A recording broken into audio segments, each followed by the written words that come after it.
a parmi nous, il y a beaucoup d'hommes qui aiment s'essayer à ce jeu-là.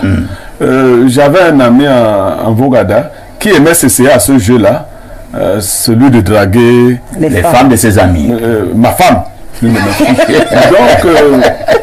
moi, je lui ai rendu service.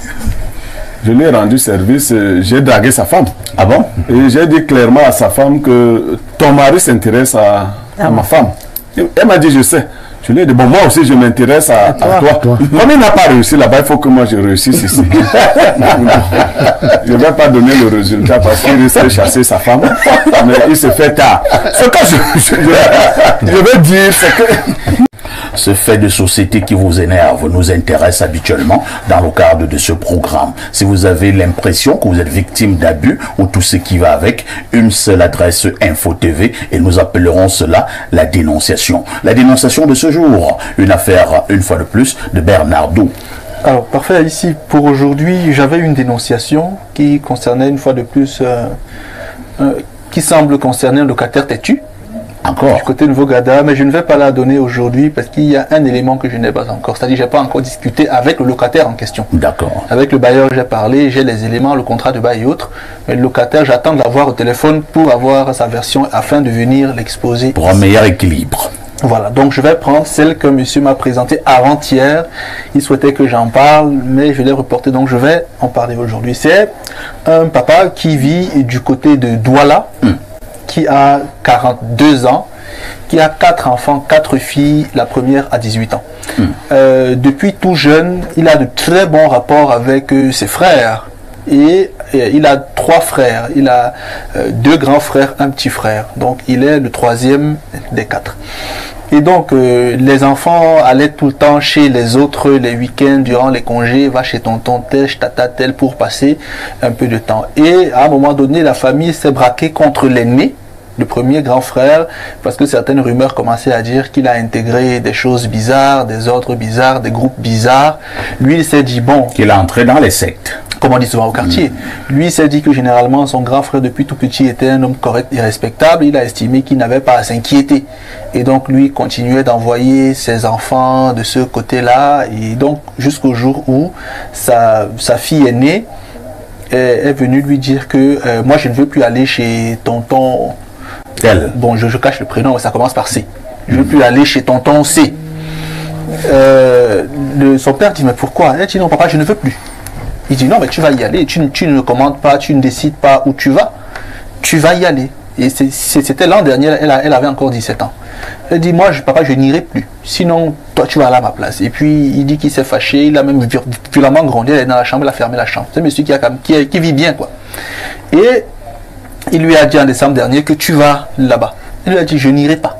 Elle a commencé à pleurer. Elle a dit à sa mère demande que, mais chérie, si l'enfant ne veut pas aller, c'est qu'il y a un problème. Écoute ce que l'enfant dit. Il dit, non, chez moi, l'enfant fait ce que je dis, pas ce qu'elle veut. Et c'est là où la fille a dit à sa mère que, moi, on m'a toujours dit que les affaires des parents, les enfants n'entrent pas. Ce que tonton tel fait, je ne vais pas vous dire.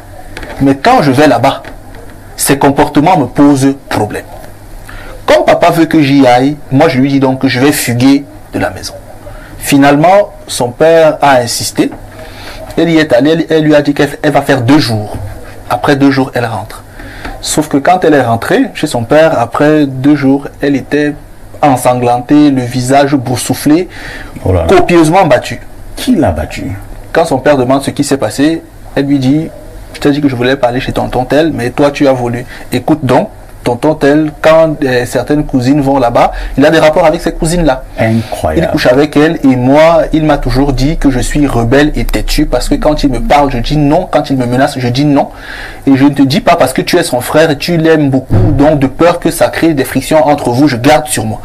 Maintenant qu'il a voulu également me prendre de force cette fois-ci, j'ai refusé. Il m'a battu. Je n'ai pas été violé, je n'ai pas été couché, il m'a battu, j'ai crié et finalement les voisins sont venus, j'ai ouvert la porte, je suis sorti, me voici donc, je suis venu chez toi. Donc le monsieur est littéralement dépassé par la scène, dépassé par la situation. Sa femme a carrément dit qu'elle veut demander le divorce parce qu'elle suspecte son mari même d'avoir des liens bizarres avec son frère, parce que comment sa fille peut s'entêter et il ne veut pas écouter. Donc c'est une famille qui est en train de se diviser aujourd'hui, et le monsieur m'a dit qu'il a vraiment honte de lui et il voudrait qu'on en parle ce matin pour alerter d'autres parents de ce que lorsque parfois les enfants prennent des positions rigoureuses ou rigides, il faudrait parfois prendre la peine de les écouter. Aïe, aïe, c'est compliqué, hein? Un tonton bizarre. Qui est venu te rencontrer? Le monsieur lui-même m'a téléphoné. Le père de la jeune fille m'a téléphoné. Ah, le père de la jeune fille? Oui, c'est lui qui m'a téléphoné. Vous dites quand même que c'est tonton bizarre, on le soupçonne dans sa famille d'être dans des sectes. Il m'a dit depuis près de 7 ans, ses proches se sont éloignés de lui, y compris leur maman et même ses autres frères ont dit non. Lui, il a l'habitude de coucher ses cousines. Ses nièces. Ses nièces, ah, d'accord. Ouais. Pierre Blériot Niemek, ce n'est pas la première fois que nous avons ce genre d'histoire, des tontons qui abusent de leurs nièces. Comment vous expliquez un tel phénomène? C'est justement un phénomène bizarre maintenant. Quelles peuvent en être des conséquences? Non, les tontons qui abusent de leurs nièces et même de leurs neveux, les papas eux-mêmes qui abusent de leurs propres enfants. Ah bon? Bien sûr. C'est des choses auxquelles nous assistons de plus en plus aujourd'hui.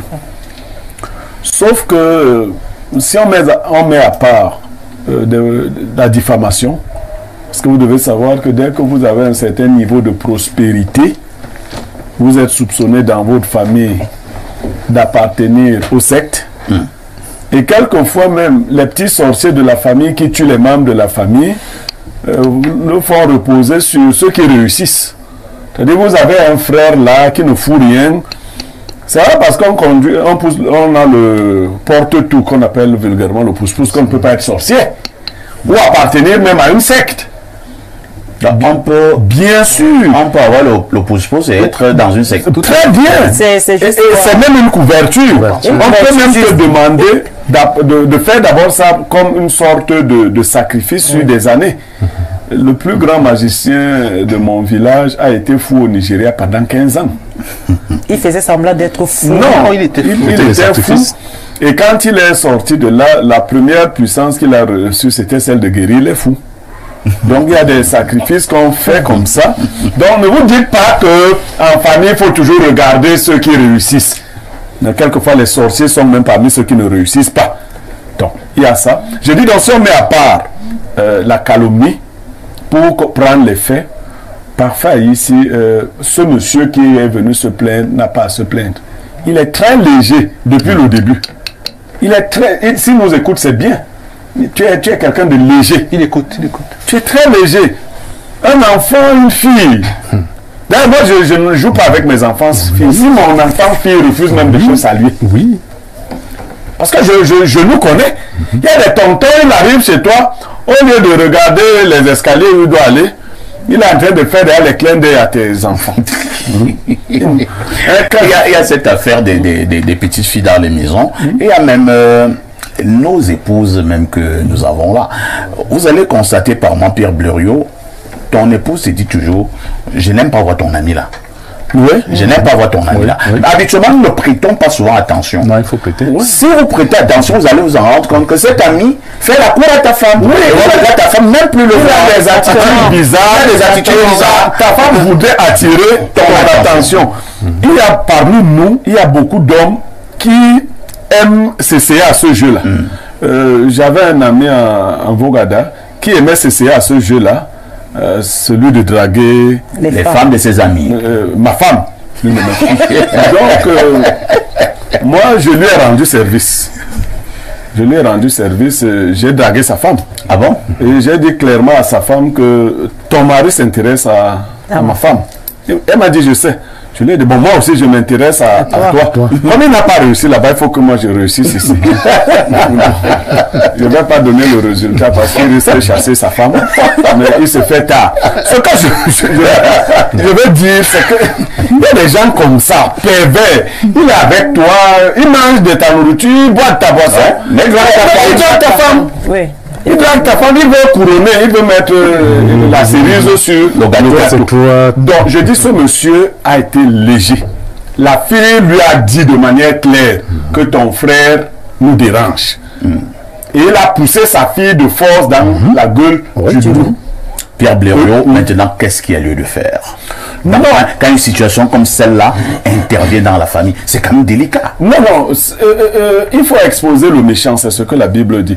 Ils doivent rassembler les nièces qui ont subi, les encourager à parler. Faire une réunion de famille et le gourou ne viendra pas à la réunion. Il faut d'abord l'exposer. Ensuite, qu'on ne vous trompe pas, ces gens qui vous trompent, qui sont dans les sectes, moi je ne vois pas. Vous savez, on est allé arrêter un homme de secte un jour en 97. Il a commencé à s'agiter, faire ceci, cela, mais on l'a mis en prison.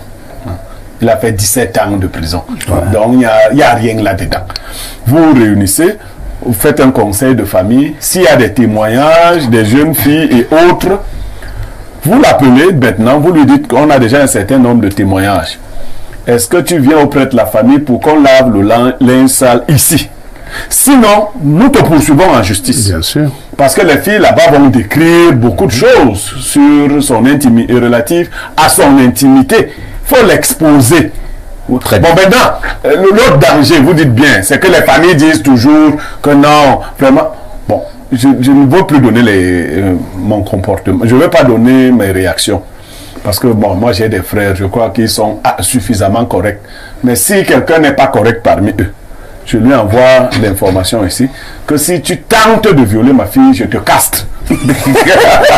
Ça c'est sûr. Et si tu tentes, si elle me dit que tu as tenté, je te castre. C'est plus fort. Non, castrer quelqu'un. Les choses que je fais, je n'ai pas besoin d'être plus fort que toi. Hein. Non, si j'atterris, tu manges, je te mets un couteau entre les jambes, là, je te casse. Donc, Pierre Blériot, il faut être moins violent. Non, il y a un panéliste qui dit s'il est plus fort. Non, on peut castrer même Ganou. Hein. Ah bon? Oui, on peut castrer même Ganou. Non, est-ce qu'un Ganou ne dort pas? C'est bon.